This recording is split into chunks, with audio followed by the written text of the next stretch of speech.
And we're live once again on another Tuesday. And today I have another special guest in the house. I have Niraj. Woohoo! And I'm especially excited that Niraj is here today because I feel like I've known Niraj forever. We co-host each week on Clubhouse every Wednesday together. And we have a great relationship in the DMs and in the comments. But it's just so nice to put a face to a name. So Niraj, before we get started and talking about what we're going to talk about today, can you just briefly introduce yourself for anybody who doesn't know you? A pleasure, and thank you so much for having me, Gillian. Hi, everybody. I'm Niraj. I've worked my whole life in London, but I'm based now in Northern Ireland. I'm a trusted sales coach. I'm a LinkedIn trainer. I'm the author of 2 Amazon best-selling books, Everybody Works in Sales, and The Easy Guide to Sales for Business Owners. Awesome sauce. So today we're talking about getting to know you. Couldn't help but think of the Rodgers and Hammerstein song from The King and I, Getting to Know You. I will not sing it because it's terrible. My singing voice is not good. But LinkedIn really is about getting to know people and getting to know people correctly. And being the trusted sales coach, Niraj, you have some good tips and strategies for us to do this the right way. So what would be the number one thing off the bat that you would suggest someone new to LinkedIn, how to get to know people in a nice, polite way?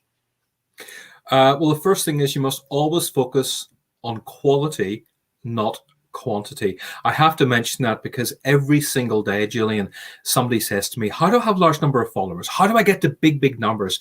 People mistakenly assume that having big numbers on LinkedIn is the key to success. Just like in the real world, people think if you're rich, you'll be happy. It doesn't work like that. It really doesn't. Unfortunately, it took me a long time to realize in the real world. But on LinkedIn, it's all about the quality. You're there to help people. It is not a place you come just to generate leads. It's a mistake that I made when I started. It's a mistake so many people make. They're just there for business. And if you use LinkedIn properly, it is just one of the best networks out there because there's so much more you can do than just business. Business is only a part of it. There's the networking, there's the helping people, it's mentoring people, it's finding clients, not leads, clients. And there's just, so many wonderful things you can do with LinkedIn, but focus on the quality and focus on building a relationship, not trying to win business. Great tip. And I know one of the things, I just finished reading your book, which I absolutely loved. It was a fabulous book.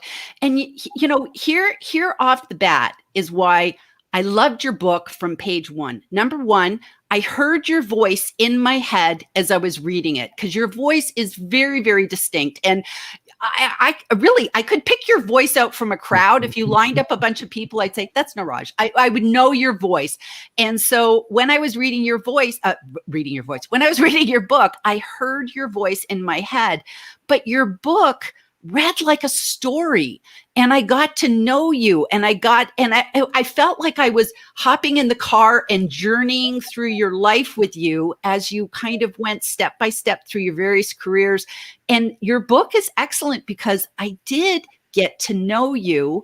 I got to like you. I got to trust you. I already did, but even more so in your book. And along the way, I picked up some really great sales tips and strategies.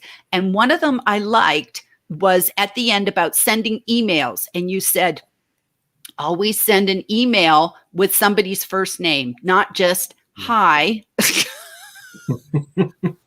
Hi, insert name here. Have you ever had those? I've had those where somebody actually left the merge. Yeah. Last week I had one saying, Niraj, I really like to help in brackets company name. Just really? And this is a professional company in the UK who sent me that message, yes. That's terrible. That's terrible. And I know that whenever I send a connection request, especially someone who I don't know, and I just think, hey, I've been like, what I do is I like to follow people for a while to make sure I even, their content resonates for me. I like who they are. I want to get to know them before I get connected. So maybe you might comment on that. And one thing I do is once I followed them for a while and I feel really good, and maybe I've added some comments, to their posts, stuff like that, I'll get to a point where I'll say, I think I'd really like that person in my network. So I'll send them a note. I tell them that I've been following their content, not following them, because I always feel like that sounds a little sketchy, like I've been following you. But I tell them I've been following your content. I really enjoy, what you're about. I think there's some synergy and I'd like to get to know you and connected with you on LinkedIn, but I always use your first name. So is that sort of a good way to, any tips for me? Oh, that's so important. Like, I'm always telling people it's so important to read good books because you learn so much. All of us are standing on the shoulders of giants.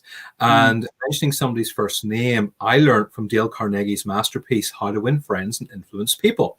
And he said the first name is the sweetest sound anybody ever hears. So I always make sure in an email, I always mention someone's name twice. That's very deliberate. Apart from my newsletter, I never send automated emails because it's not personal. Again, my goal is not to grow my business to 7 figures, 8 figures a year. That's not why I'm around. That's not my goal. It's not my vision. It's not what I'm about.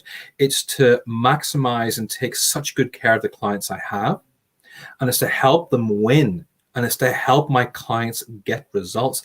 That's a very different attitude to, I want to scale my business to 8 figures a year. I want to make as much money as possible. No, I want to help my clients win. And you do that by taking great care of them, by mentioning their first name, but also by knowing about them as well and taking a genuine interest in people, which not enough people do. I mean, I look at people who, and you probably have this every day as well, Gillian, people who will sell to you every day by email, people who will message you on LinkedIn. How many of them actually show a genuine interest in you? 0.1%. I mean, it's incredible. No. None of them, they just talk about themselves. I'm like, stop it.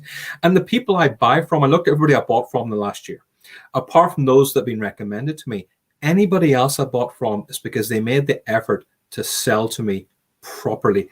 That's why I bought from them, That's true. That's true. That's true. And I agree with you that you want to get to know somebody before you approach them. I know I always look at somebody's profile before I compose my message to them because I look for the similarities. Yeah. Did we perhaps go, have we lived in the same places? Do we know the same people? Are we in the same groups?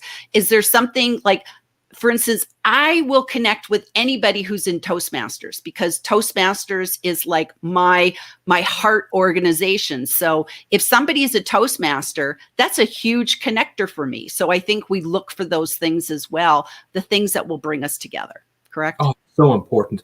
I mean, not everybody's got a great LinkedIn profile. So if for whatever reason you can't find anything in common on their LinkedIn profile, go to their website and comment on a news story, a blog, a case study, whatever it is. It makes you stand out from 99% of people who don't make that effort. And it does stand out. I mean, look, I had somebody I was interested in doing business with, and they're based in Wales. It's a country that's part of the UK, and they're based in Swansea. And I said to me, I was meant to be in Swansea twice last year at the Swansea Pavilion going to a rock concert, but it was cancelled because of lockdown. He goes, oh yeah, the Swansea Pavilion. I love that. And all of a sudden we're having a conversation about rock music and where he lives. Today I thought this guy's really fascinating. He's based in the Netherlands, and a friend gave him a shout out on LinkedIn. And I sent him a personalized message saying, my friend gave you a shout out, plus you're based in the Netherlands. I ran shipping events for 5 years. I was always in Rotterdam and Amsterdam. I'm so glad Rotterdam, it used to be just warehouses. Now it's so exciting. He goes, yes, Rotterdam is the place to be, man. That was, for someone from the Netherlands to show that much enthusiasm was wonderful. Europeans often are a bit more conservative compared to Americans, but it was great. And all of a sudden we're having a conversation. He says you're the first person who people don't really talk about Netherlands.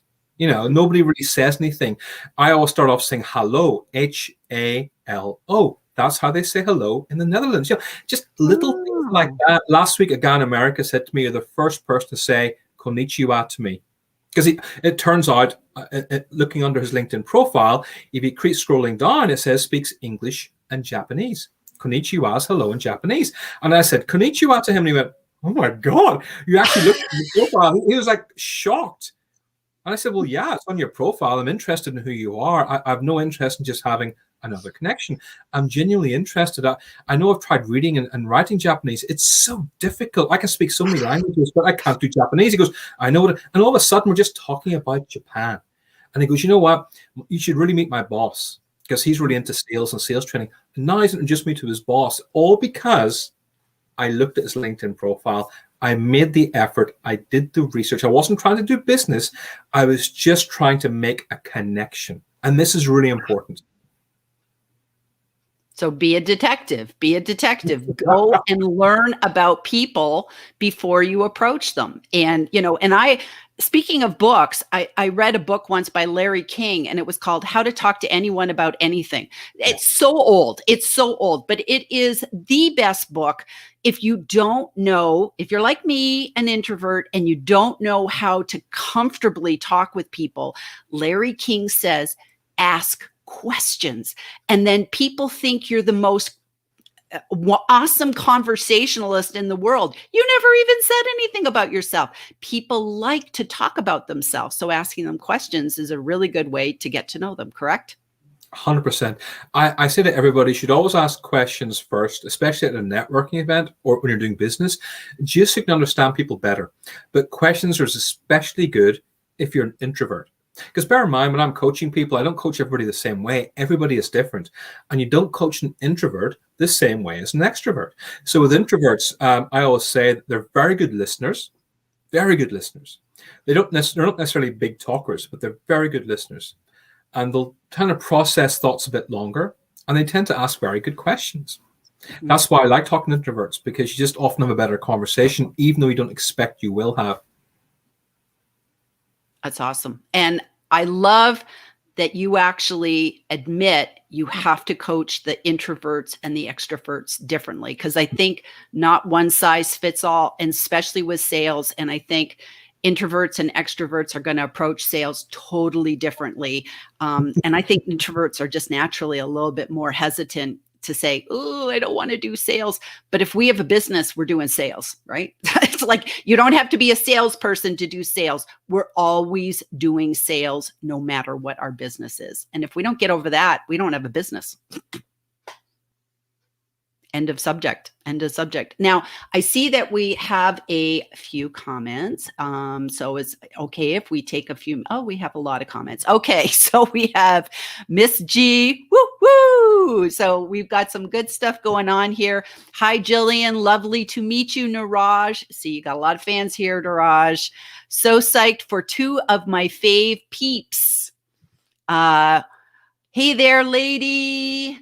And we've got, I love how everybody just says hi back and forth to each other. Gillian and Niraj, yes, I just posted on quality. Oh, somehow I lost Niraj. I hope he's coming back. Okay, we're just going to go through the comments and hope Niraj pops back in again. Okay, hi. We got more highs going on, lots of messages back and forth. Don't even get me started on generic request rant yesterday. Okay, we've got Niraj came back. Okay, it's weird. It was circling and circling. So I just kept talking and talking. Why am I just talking to myself? So, hey, Jay, good to see you.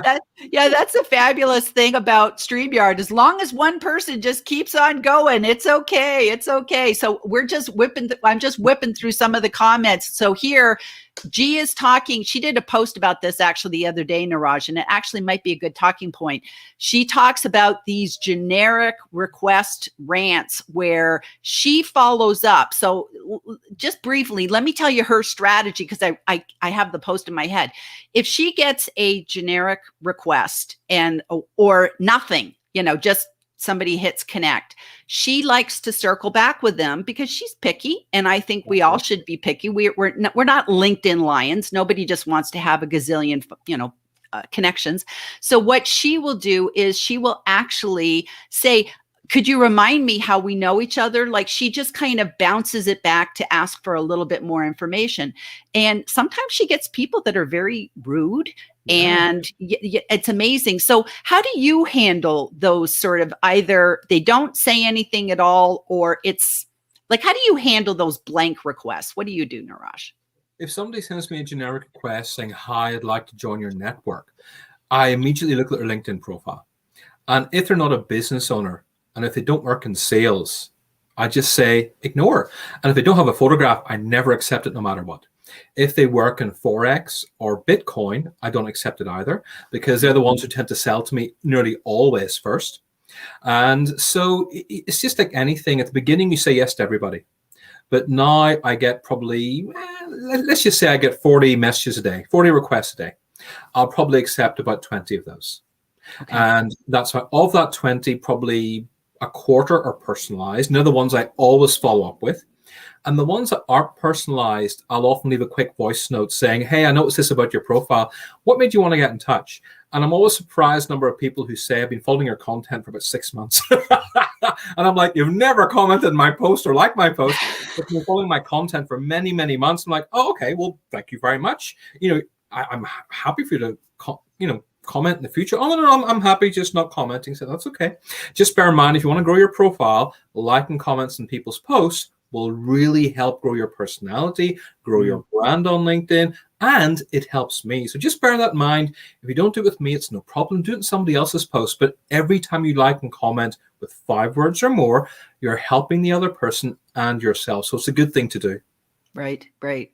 Oh, good tip. Okay. The generic stuff keeps coming and coming and coming. It's so true.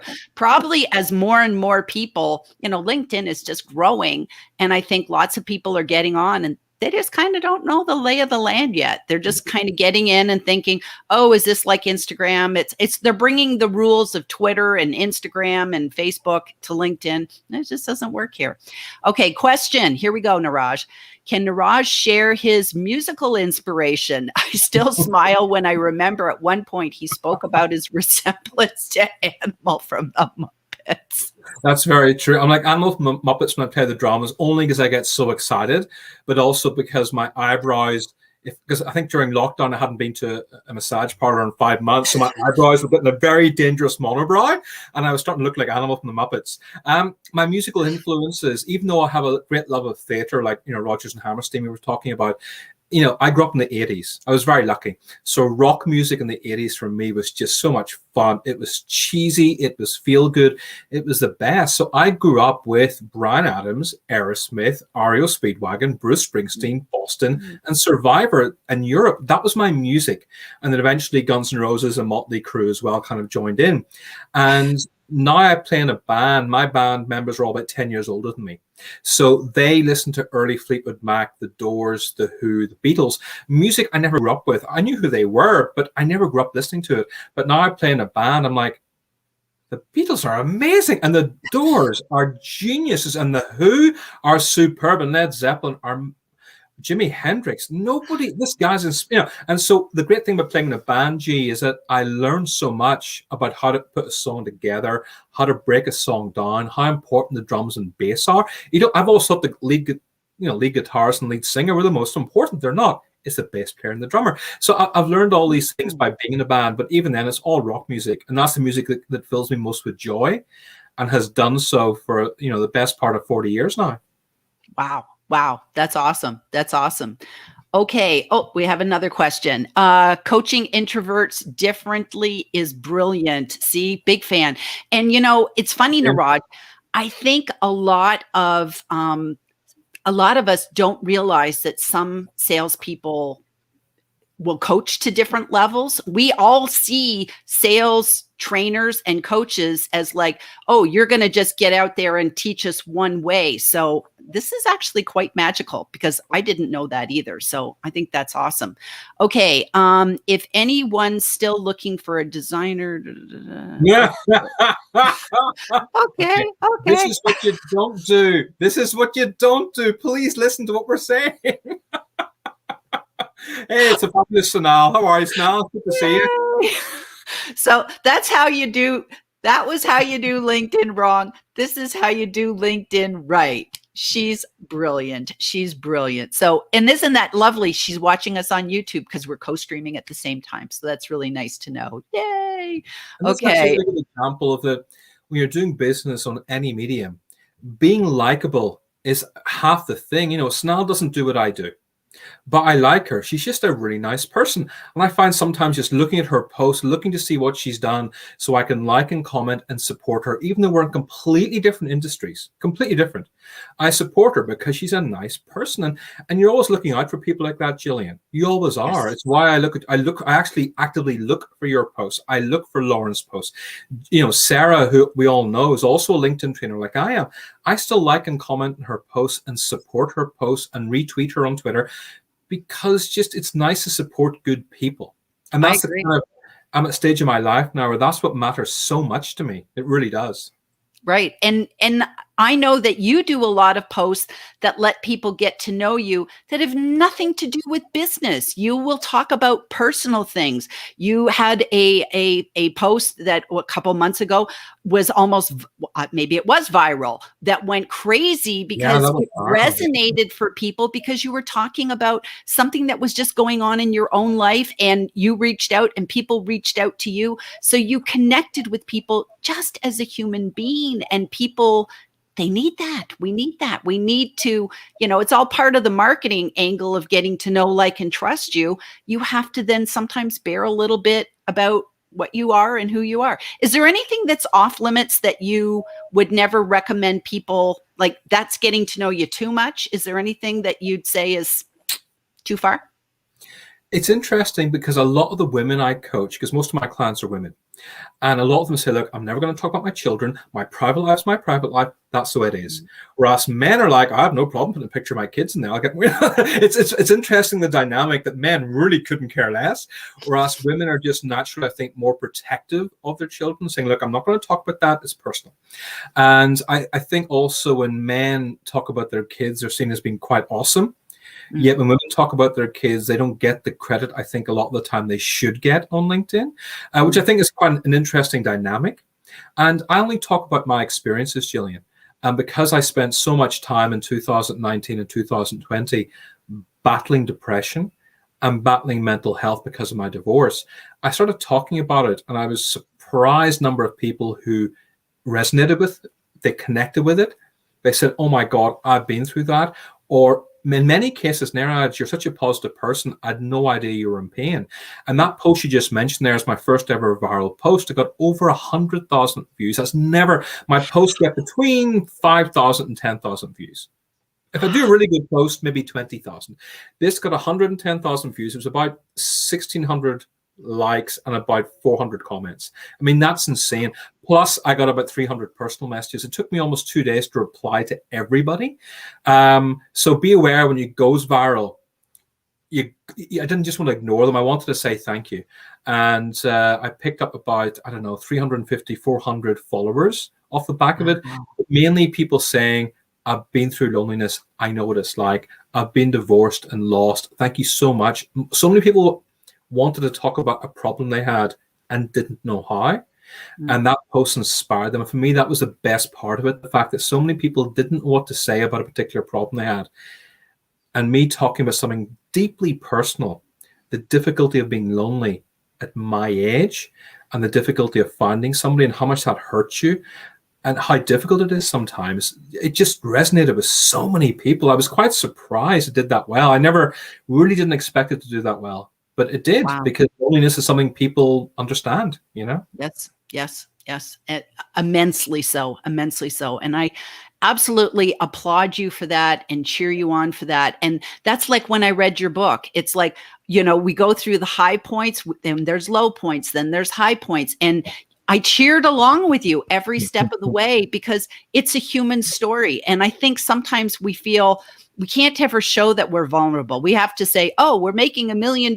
Here's my 7 Rolls Royces and my pool behind me. When in actuality, I saw a post the other day, somebody posted, and I forgot his name, but he's a video guy. And he kind of said, I had humble beginnings. I was doing video and I was over here in the corner of my living room and my kids when I were sleeping in one room. He showed how vulnerable he was, and that did really well for him. And now he's got a nice house and he's doing really well. And I think we cheer along with you because none of us have that perfect, we start here and then we go, well, it's reversed, but we start A to B. none of us have that smooth journey. It's always up and downs along the way. And that's just part of being human, right? It is. And a lot of people are asking me, especially in the last few months, how many personal posts should I do? How do I balance between personal and business? That's a very good question to ask. That's great. And I'm a big believer in testing, Gillian. Everything you do, you should test. So I found for me the best recipe is 4 business posts a week and one personal. I've tried doing 2 or 3 personal posts a week. It doesn't really connect with people. But when I do a personal post, I find midweek or especially Sunday evening to be the best. Now, tomorrow is Wednesday. I will be doing a personal post because after 11 months, I'm seeing my daughter for the first time in 11 months, which I'm so happy about. And she's at the airport waiting for me. And I told her, Papa, I'm working with Gillian. I'm with Gillian Whitney. And she's, who? I said, Gillian Whitney. She goes, who? Gillian. Anyway, so, and she's at Belfast International Airport, literally waiting for me right now. But, you know, I'm so excited to see her because she couldn't come over because of lockdown. Then she got COVID. My parents hadn't been vaccinated. I hadn't been vaccinated. Then she had her final exams at university. And then she took a few weeks holiday in the UK with her friends. So, you know, it's the first time in 11 months I've seen her, which is going to be very emotional and very happy tonight. It's amazing. And, you know, it's so funny because when I was in Israel recently, and I was there for a year and a half. And then when I got back, I flew in to Los Angeles. My son, who lives in Phoenix, the very next day hopped in the car and drove to Las Vegas to see us. And it was just like, it was so wonderful. You know, it's hard when we go a long time without seeing our kids. And he's, you know, in his early 20s now. I can't remember how old he is, blanked out. But it's just so wonderful to see your kids. Even, you know, you never stop being a parent, no matter how old your kids are. Now, she's in college or high school? She's graduated university, first class honors at Warwick University. I mean, if you look at the top 2 schools in the UK with economics and global sustainable development, it's Oxford's number 1, Warwick's number 2. And she chose Warwick because they have an exchange program with Australia. And she loves traveling. And it broke my heart because I want her to get into Oxford because it's got the reputation like a Harvard or I guess a Stanford or Yale or something like that in America. It's like when you go to Harvard, the world opens up to you. Same thing happens with Oxford or Cambridge. But she chose Warwick. She said, Dad, I don't care. I love traveling. I'm going to Warwick. And then she ended up going to Australia last year. And then sadly, she had to come back because of lockdown. But at least she had the chance to go to Sydney and Melbourne and spend time in Australia as a student at university. Great experience for her. Amazing. You know, I never had that opportunity at her age. So I wanted to make sure if she ever wanted to travel, I'm like, no, you go travel, you discover the world, you meet people. Because the 5 years I finally did business from 2011 to 2016, my outlook in life changed, my attitude towards people. I learned so much. I experienced different cultures, different foods. It was incredible. And I'm encouraging my daughter at a young age to do that, Gillian, and she loves it. She loves traveling. So yeah, it's wonderful, actually.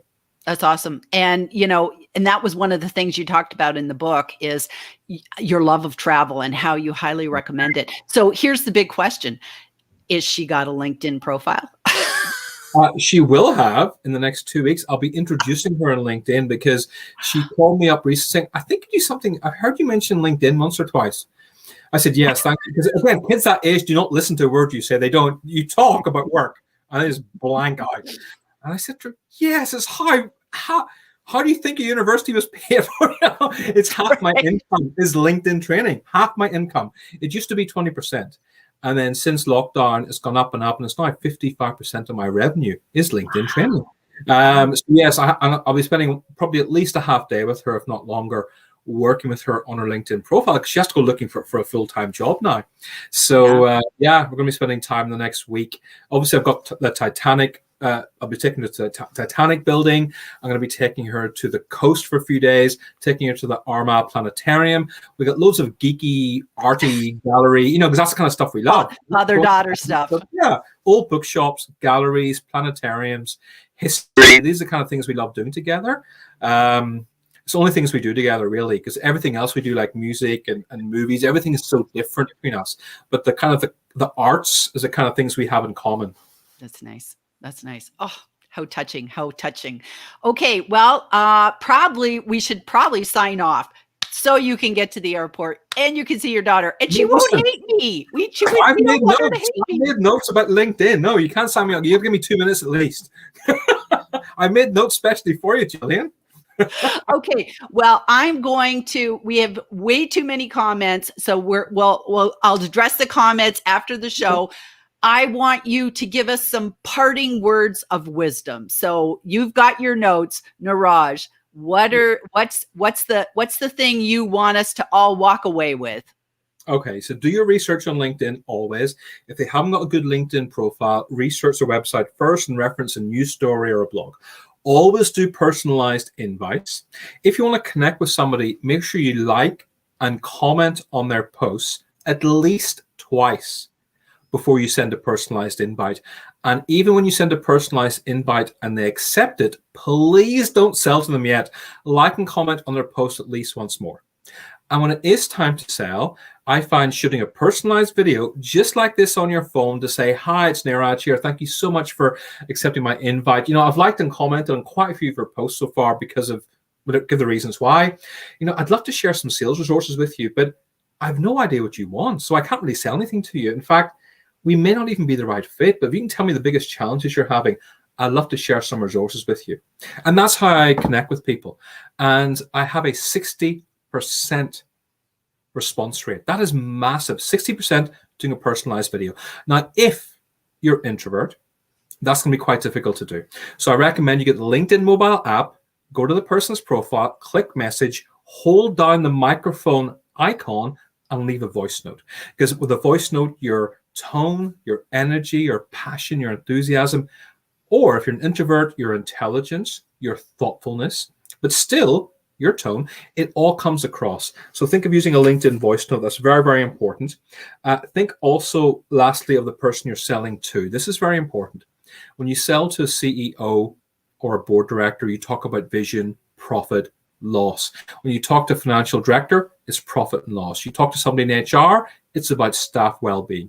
You speak to an IT person, it's about the IT work. Think of the language the person uses that you're selling to. Most people don't think about this. The amount of young salespeople who call me going, "You're right, mate." I'm like, don't call me your mate. You sound stupid. I'm a business owner. Talk to me like a professional. You got to think of the person you're speaking to, and you got to adopt your language to their language. And when you do that, you will go so much further. That's what I wanted to say.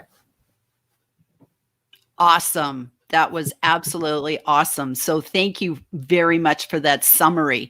So with this, we'll wrap it up and we'll say goodbye today. And this has just absolutely been such a treat. Thank you so much, Niraj. We are going to have you come back. We're going to talk about so many other topics, and this is just great. And please say hi to your daughter from all of us on LinkedIn today, that we can just, and we're looking forward to that selfie. We want to see that selfie at the airport where you I will spend probably the next 3 hours asking for a selfie, because almost every picture I have of her is like this. So yeah, I'm hoping that tonight will actually get a proper selfie, Awesome. Okay, well, bye-bye, everybody. We'll see you next time. Bye. Everybody.